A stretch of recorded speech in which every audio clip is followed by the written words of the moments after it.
Welcome to the DGD podcast on this G-Day Eve special edition. Got Mary Delp, mother of Oscar Delp, and Quincy Carter, former UGA quarterback, UGA great, Dallas Cowboy, as you can tell in the video, right, or in his image right there. Welcome to the show. Hope everybody's having a good day.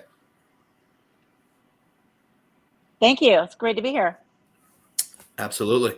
Quincy, thanks for taking the time and hopping on as we wait for Mr. Daniels to come on. But what we're going to do here, we're going to talk about, obviously, what it is, G-Day, and how special it is as Mr. Daniels hops in himself. Juan, it's been a minute, buddy. Welcome back. Can you hear me?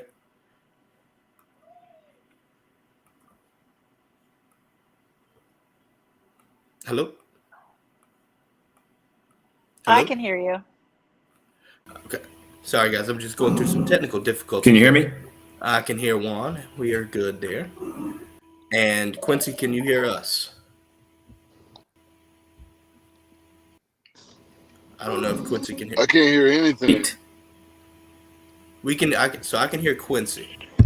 So it might be something, a Bluetooth issue here. Excuse me. So what we'll do here, we'll look at him back in there. So what we'll do here, guys, we're going to talk about G-Day, and I want to go from a player's perspective. I want to go from a fan's perspective and as a parent's perspective, which is why we have the crew that we do today.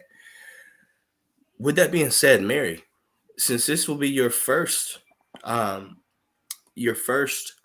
G-Day experience as Oscar on the team, what are you looking forward to the most? Wow. Well, it's my first G-Day experience ever because, as you know, or may not know, I was formerly a Gamecock. So I have never watched a G-Day. And last year, well, I'll take that back. We watched it on TV last year. We did not attend last year due to Oscar's recruitment. We couldn't attend all the spring games, so we felt like it was best not to go to any of his Final Four. So this will be my first G-Day. I'm very excited. I mean, obviously, the thing I'm looking forward to the most is watching my son play on that football field as a Georgia Bulldog. Like, that makes my heart almost stop. I did have the opportunity to go to Sanford Stadium last weekend where they called it a scrimmage, but it was more of a glorified practice, but they allowed family to attend. And we actually left spring break early just to go up there. So I did see him. That was the first time I saw him in a Georgia Bulldogs uniform. Took my breath away, watched him practice on the field, and watched him do some really good things. Listened to Kirby scream at him on the mic across the entire stadium when he made a mistake. But it was amazing. So I'm really, really looking forward to watching him perform in the game tomorrow. He does perform well under pressure. I'm a little nervous about the crowd. Obviously, he's never played in front of a large crowd like this, but I think he'll rise up and do amazing things tomorrow. Oh, no, I'm looking forward to it as well. I know one of the things that we're going to see here is the injuries, right, with the whole entirety of the offense more so than anything. And, with the tight end position, specifically, obviously Oscar being a tight end, in my opinion, I expect to see a ton of Oscar tomorrow, period. I think he will. I think so. It makes sense, right? Well, of course. I mean, you've got Brock, Darnell, and Godey out, and they've been out. And he's been getting a ton of reps in practices, and he got a ton of reps last weekend. And with them splitting up the tight ends into two teams, I mean, there's no other option. Yes, he is going to be getting a ton of reps and looks, and they're expecting a lot out of him. He's excited about it, and he has learned so much, and I think he's nervous too, obviously, with good reason. But, he expects so much out of himself and puts so much pressure on himself and doesn't like to make mistakes and doesn't like to feel like he's not 100% on top of his game. And you have to remember, he's only been there for 3 months. And the playbook that he brought home over spring break is thicker than my Bible. And I think they told us there are over 600 hand signals that he has to learn. And he's really having to learn blocking for the first time ever, because in high school they did not teach him how to block. He didn't need to learn how to block in high school because he was so much larger than his opponents. He just kind of rolled through them anyway. And it's a different ball game right now. I mean, he is going against defensemen that are, and some of them in their mid to late 20s. He's 18 and early enrollee, who technically should still be in high school, and has had 3 months to learn the playbook, learn how to block against these men, these massive men that are the defending champions in the nation. So he's holding himself very well. But again, he's not used to this type of competition and the level of practice and the speed. So it's a whirlwind for him. Not to mention, he's off at college for the first time on his own. He's taken classes, which he has a 4.0 right now, by the way. I have to throw that in there. And That's living impressive. on his own for the first time. Yeah, living on his So own. it's a lot. It's a lot. And he gets compared to Brock Bowers constantly, which is a good thing. But it also, I think, is putting more pressure on him. And I have to remind him that, when Brock got the opportunity to shine through injuries last year, it was September. And Brock had 9 months to learn the plays and practice football with the whole team. And I just keep telling him, like, you've only been here for 3 months. For 3 months. You cannot expect to be as good as Brock was the first time he stepped out on the field in front of everyone. Maybe you will be, but probably not, So just get out there and play, do your best. I don't care what he does on the field. I'm so proud of him, and I couldn't love him more. But I do expect good things out of him. I do. So, I mean, I think Dog Nation is expecting good things as well. I know he can fit easily into the tight end rotation, obviously, even once everybody's healthy too. So, Juan, I want to take it over to you. Obviously, we're talking about Oscar here. Your first G Day. Give us what was going through your head your first G Day. Just the crowd, or just being on just a bigger stage. Coming from high school, you may have maybe 2,000, 3,000, 4,000 people that are there, but then when you have anywhere from 20, 30 watching you, it transition, and it's definitely scarier. And then of course you have to look and see that people are watching you. It's it's fun though. what was your first play that you did in front of the crowd on G Day? I think it was a go route. I mean, I was a straight ahead guy. All I did was just take off and run. So that was it. And Mary, I don't know if you remember me. We met in Colorado when my son and your son played on the same lacrosse team in a Colorado tournament. I think it was maybe 2 or 3 years ago. And then, of course, we played against you. My son is over at Buford. He played lacrosse for the longest time. So he knows Oscar. Oscar's an awesome kid, and I cannot be happier for the things that are going on for Oscar right now. Thank you. What is your son's name? His name is Ashton Daniels. Okay. And he's the Buford quarterback, but then he also played midi in that tournament with Oscar. And I remember the most exciting part of that trip for them was going to, I guess, that store to buy oxygen tanks or the little mini oxygen tanks because no one could hardly breathe when they were there. But that was just awesome to see, where he was. And then, I had an opportunity. I guess they had the scrimmage against Lanier, and I had an opportunity to see Oscar in person. We live right around the corner from Lanier High School, so I guess when they did that first scrimmage, we had an opportunity to watch him play.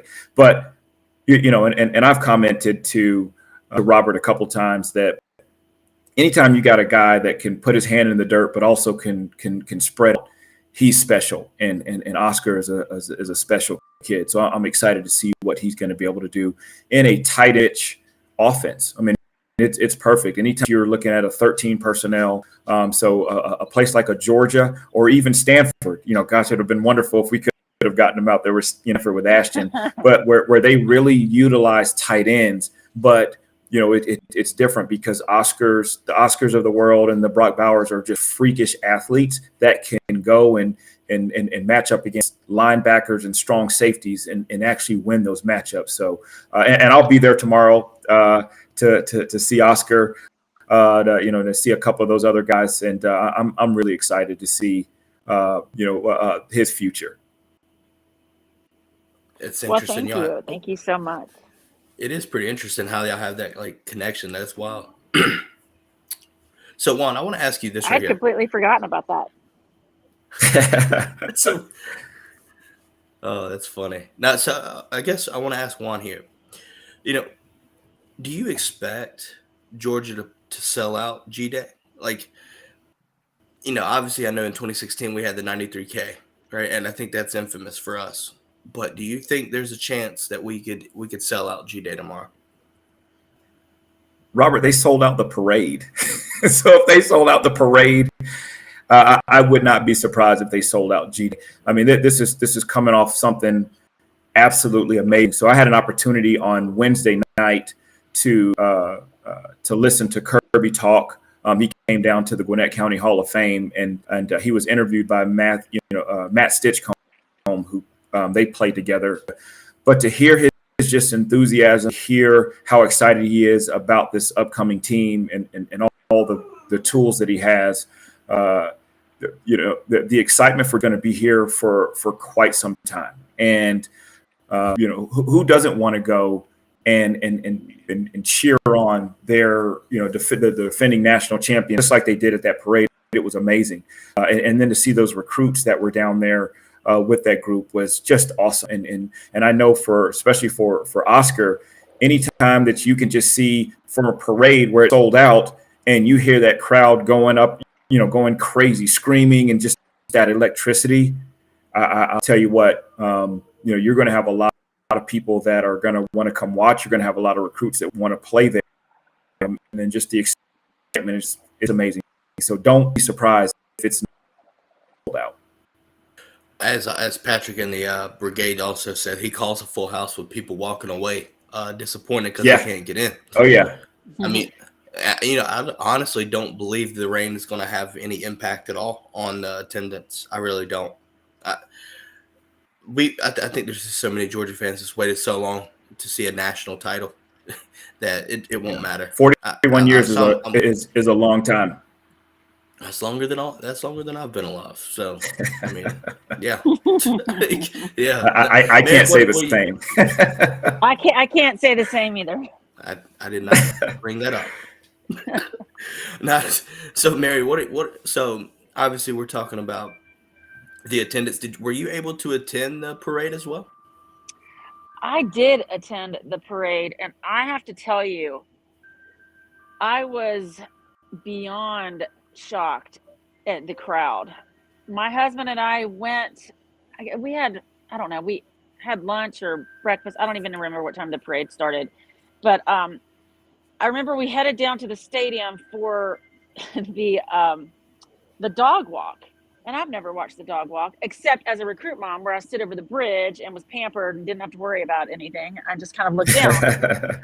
And I don't know I'm still not familiar with the campus street names, but the road, if you're walking down from the city to the Tate Center, where you can just see the intersection and the people. It's either Baxter or Broad Street.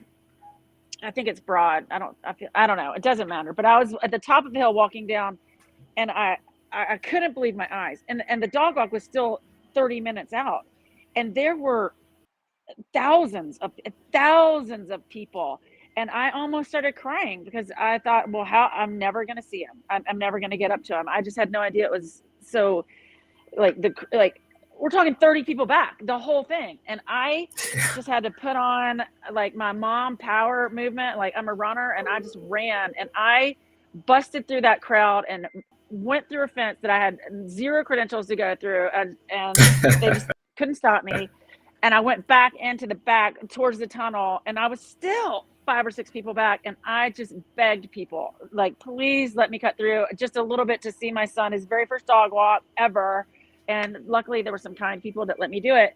But I lost my husband in the process, who was furious with me. But I was like, dude, I was like, sorry. I was like, I can't let you hold me back. It's a Home Alone situation. Like, I would have never made it to where I was.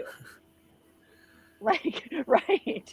Based on that, I'm a little nervous about like what's going to go down tomorrow. I don't know, like with the dog walk being at 11:50 and it being G Day, is it going to be as crazy? What time do I need to get back there? Do I have a special mom privilege with my little tape bracelet that I can go see it? I don't know. I've got some questions. I mean, people need to get out of my way, though. Now, let me ask you this, Mary. Have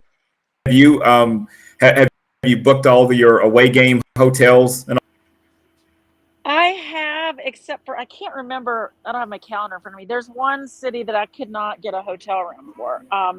I need to get back and look on that, but I'm good for all of them except for one. Okay, that's good. That's what my mom would do. She would in February. She would take the away game schedule, and she would make sure that she hotels and everything just to make sure she was good to go. Yes, and I did it. I want to say I did it in January, and I will also tell you good. what I tried. Good. That's even better. Attempted to do in January was get rooms in Athens, which they were all completely sold out. I have one weekend in Athens, one, and I was in tears. And I called Todd Hartley and I said, I don't understand. How can every weekend be sold out? And so of course he's like, well, I'll help you. Yeah. But I don't know. So we'll see. I have some other things working. My in-laws.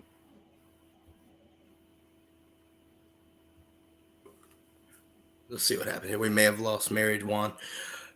Let's see what happens when she gets back. In the meantime, though, I want to ask you a question about the positional battles, right? I think you look at offensive line, you look at linebacker, there's a bunch of different position battles. Which one is the most important to you? Which one are you going to be looking at the most in that regard? I'm going to be looking at the offensive line battle. If we're going to be honest, I do know that we lost, some on defense. However, I just think that we need to be a little bit more productive offensively to just kind of offset that.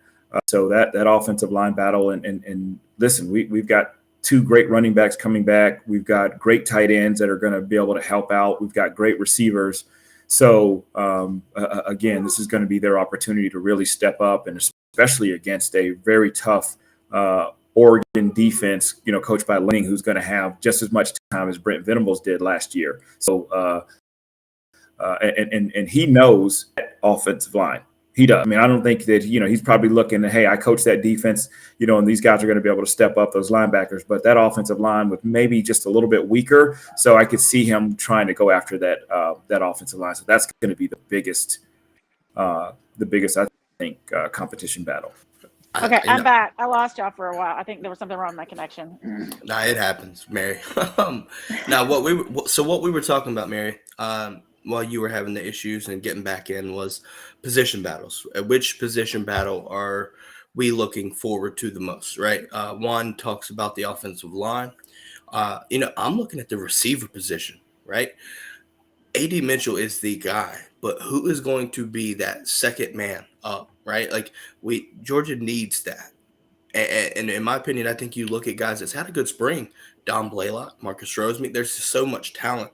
Who is going to step up and become that next man up in number two there, right? Obviously, you look at the tight end position, right? There's a chance that you could see us almost live in 13 personnel one. About a third of the plays we play offensively, in all honesty, like with just how much of a mismatch you see and the depth that we have at the tight end position, it would be insane. But when you go to 12 personnel, who's going to be that second receiver? Is it going to, and honestly, are you putting them in the slot? Are you playing them out wide? Right, we have niches for all of that. But that, in my opinion, is going to be the one to watch. Who makes a step up? Obviously, like I said, we know A.D. Mitchell is probably the guy now. But who's going to be that second man to take the next step? I think that's my thing. Mary, if you're looking at any position, play, or whatever, who would you choose? Oh, and she falls off again. It happens.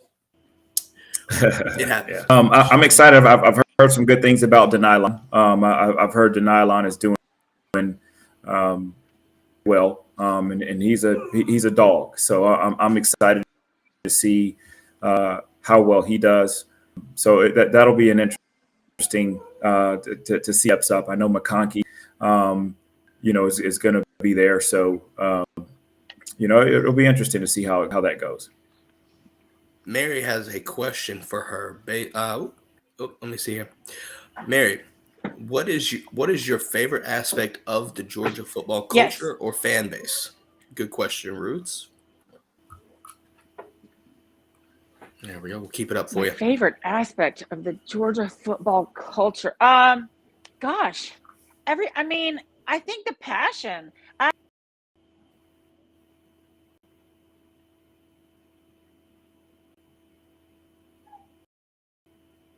I heard passion.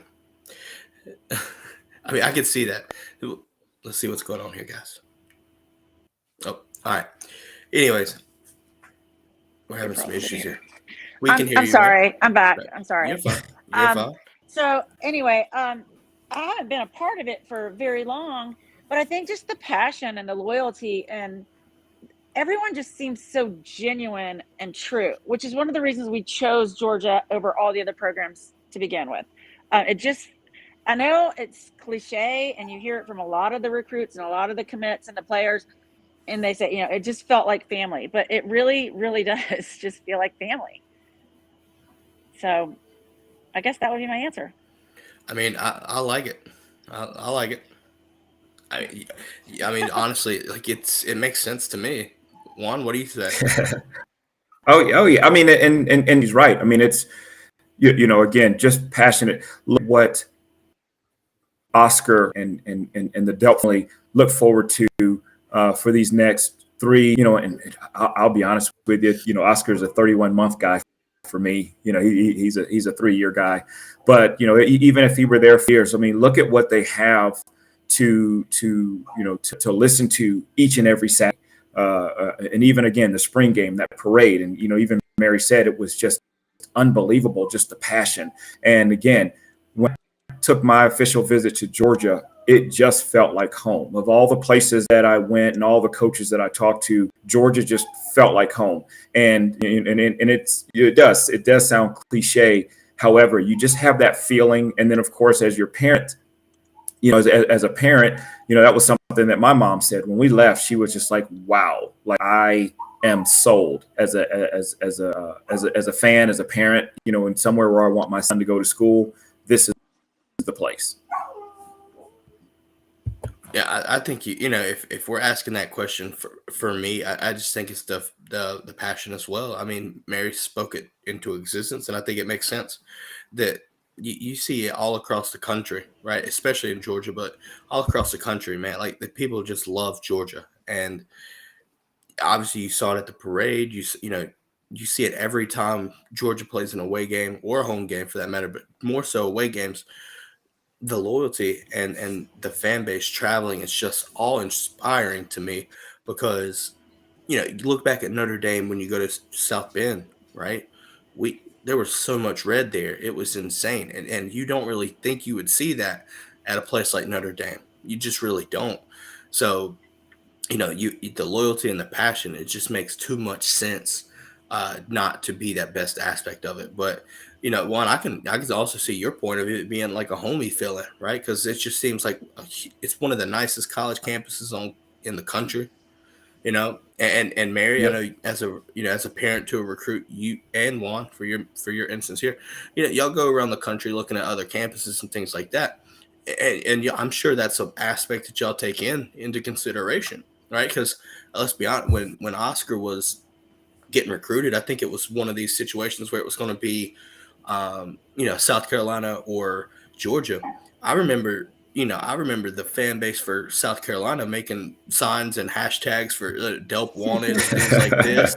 Like, yeah. I remember that, and then obviously Georgia responds back with Delp as a dog and things like that, the movements per se.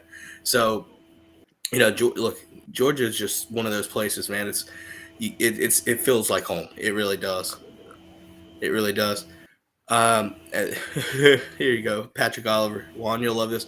I'm buying a trumpet just to learn 14 notes to play at random places. The state of NC will know this patch. I'm 100% with that. Yeah, 100%. absolutely. If you don't know what I'm talking, if you don't know what I'm talking about, we made a little slight change to the intro, with the battle hymn, right, to start us off. And Juan, honestly, thinking about that battle hymn, man, it just gives you goosebumps. Mary, Oh, yeah. Mary's going to get really acquainted with that, in my opinion, and I think she'll Yeah. understand exactly how moving it is for Georgia fans and Georgia players. Because I'm telling you, for me, listening to it still gives me chills. It's one of those things that just like moves you like that, So I want to ask you this one. When you hear the Well, battle I'll tell hymn, you something funny about that. Oh, sorry. go ahead. Oh, no, when we were at the championship celebration and the family was sitting on the field and they played the battle hymn, and I've heard the battle hymn played at every home game we've been to, and then everybody points at the end. I turned around and asked these kids behind me. I was like, "Oh, hey, who are y'all pointing to?" I was like, what are we pointing at here?" They were like, the person actually playing the battle hymn. I was like, oh, okay, thank you very much. So. Oh, yeah.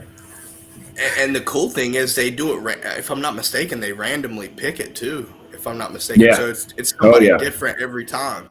So Well, and that's why I was confused, because every game I went to, people were pointing in a different direction, and I'm like, what's everyone pointing at? Like, so I finally had to ask. So I want to ask both of y'all this question. Y'all have experienced games in Athens.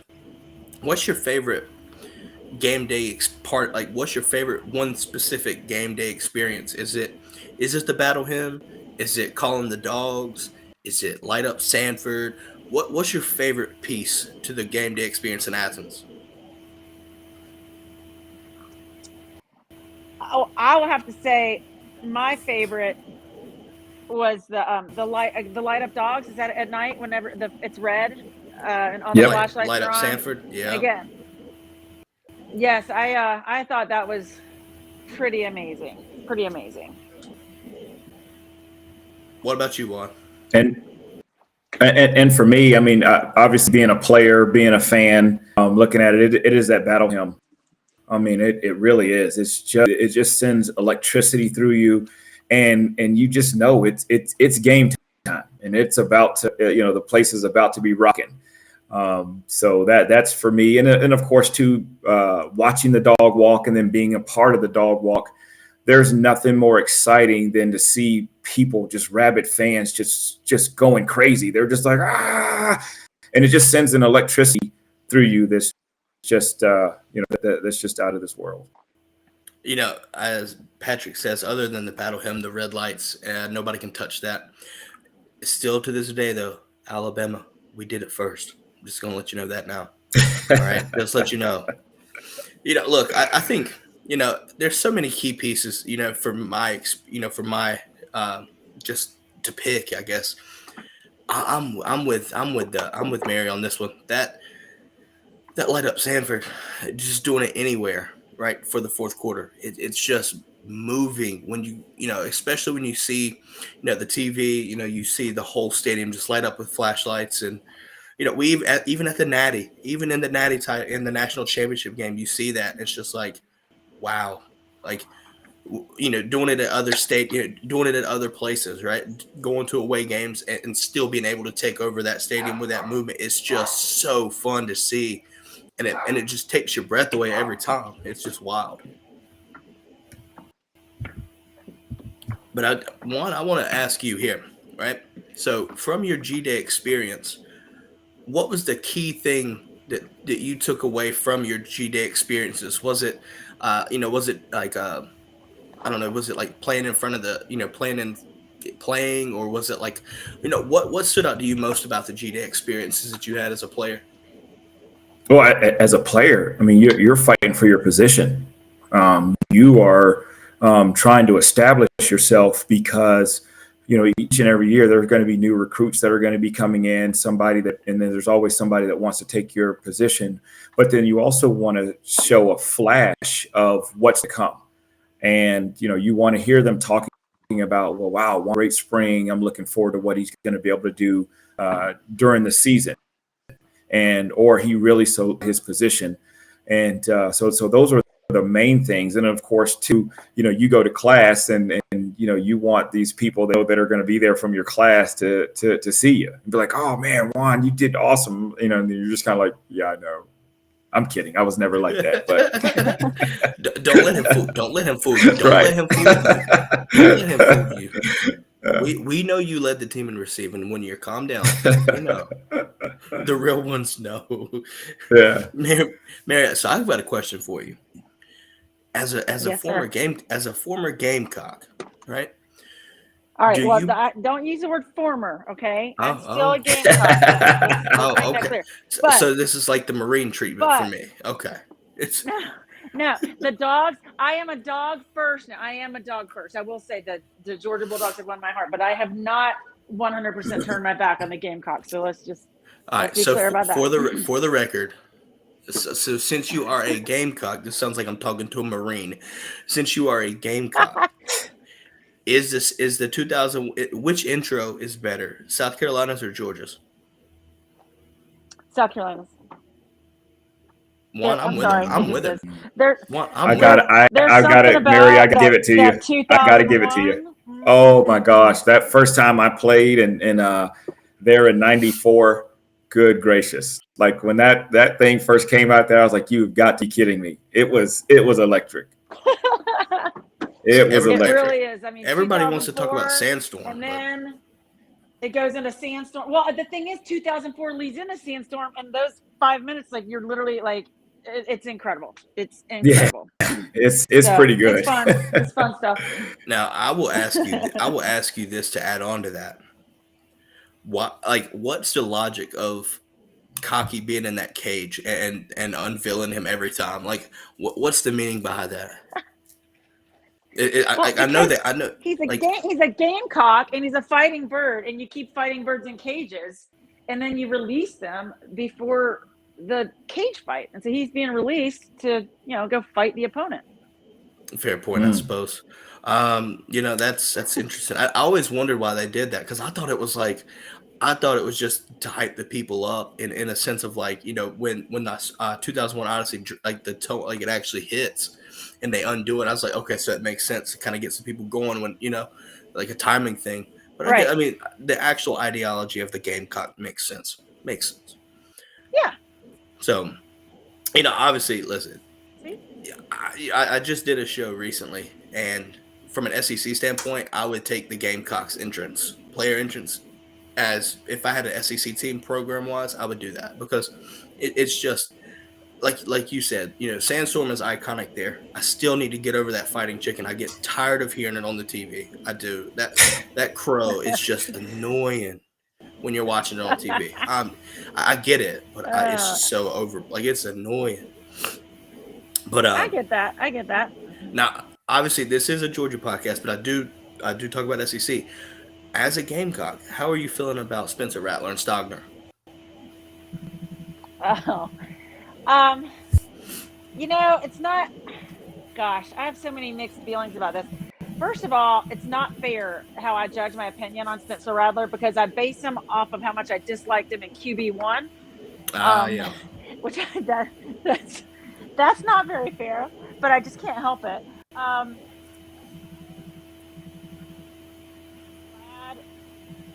South Carolina, because one of the main reasons Oscar did not flip from Georgia to go to South Carolina was because they did not have a quarterback, and they didn't have a.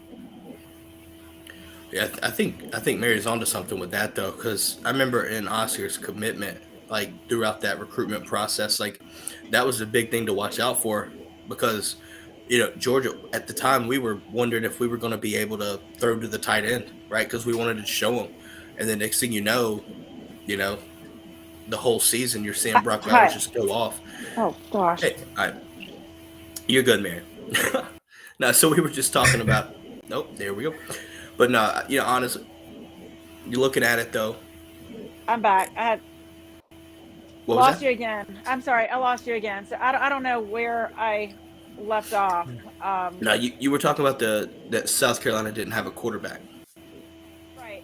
So I know that South Carolina, and I guess it's okay for me to say this, they, or at least they claimed to be the first school to put together the NIL cooperative groups, or what have you, and they offered Oscar a big NIL, a lot of money to sign, guaranteed him a ton of money his freshman year, and it was hard for us to turn down. We had to have big talks about it. They offered to fly me and my family to the games in a private jet on Saturdays because they knew we were concerned about the distance because of Friday night lights. I mean, there was a lot of incentive there. Where am I going with this? Oh, anyway, but we turned it down, and it was big money. I told Oscar, I said, "Listen, nobody needs that much money their freshman year. You will end up getting this eventually. That's not what it's all about." Again, we had a heart to heart. Go with your heart. What program is best for you? You can't carry the South Carolina program by yourself right now. I do believe Shane Beamer will turn it around, but not right now with you. I just don't. I didn't feel like that was the time. So I can only imagine. I know what they offered my son. I can only imagine what they must have offered Spentler Rattler and that tight end. I can't even imagine. Right. But it's got to be a lot, because I felt like what they offered my son was a lot. It was hard to turn away. Yeah. But so that being said, I'm happy for South Carolina to acquire the talent and the name, and I hope they do well. I think they will do well. I do believe that Shane Beamer is going to turn that program around. But that's about all I have to say about that. I don't know. I'm still glad. I'm glad we're here. I'm glad we're at Georgia and not there. That doesn't change my mind. Yeah. Make me wish that we were there. But it's a great problem to have. That's a great problem to have. Yeah. Although I would like for somebody to give me a private jet to fly to the games on Saturdays for Georgia. Hey, we don't do jets here. We do the Kirby copter. All right. Yeah, there you go. So we're going to end this off right here. We're going to end this last question here. Player of the game. Who is it? Mary, I have a feeling I know where you're going with this. I want to see your answer, though. Oh, my gosh. I would love to say my son's name, but I can't jinx him like that. I cannot jinx him like that. I mean, he's going to be the player of the game in my heart. He already is the player of the game. I feel like that would be every game. It doesn't matter. Right.